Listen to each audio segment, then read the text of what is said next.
إن الحمد لله الذي وكفى وسلام على عباده الذين اصطفى أما بعد. عن أبي هريرة رضي الله تعالى عنه قال قال رسول الله صلى الله عليه وسلم الله في عون العبد ما كان العبد في عون أخيه. حضرت ابو ہریرہ رضی اللہ تعالیٰ عنہ سے روایت ہے کہ اللہ کے رسول صلی اللہ علیہ وسلم نے فرمایا اللہ تعالیٰ اپنے بندے کی مدد کرتا رہتا ہے جب تک بندہ اپنے بھائی کی مدد کرتا ہے۔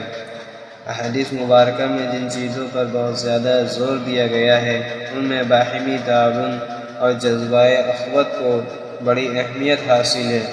اللہ تعالیٰ کے ارشاد ہے وَتَعَاوَنُوا عَلَى الْبِرِّ وَالتَّقْوَى وَلَا تَعَاوَنُوا عَلَى الْإِثْمِ وَالْعُدْوَانِ، نیکی اور تقوی پر ایک دوسرے کی مدد کرو اور گناہ اور سرکشی میں ہاتھ روک لو۔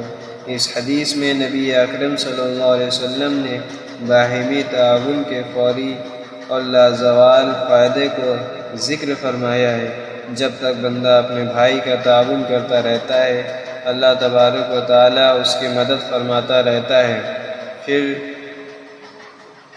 صحیح اسلامی معاشرے کی تشکیل کے لیے بھی آپس کے تعاون اور اشتراک عمل کی بڑی ضرورت اور اہمیت ہے، اس لیے بھی اس کی بڑی تاکید اور فضائل وارد ہوئے ہیں۔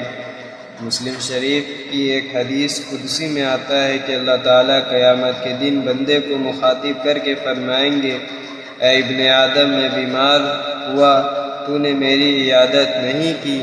بندہ کہے گا اے رب میں تیرے عیادت کیسے کرتا، تو رب العالمین ہے۔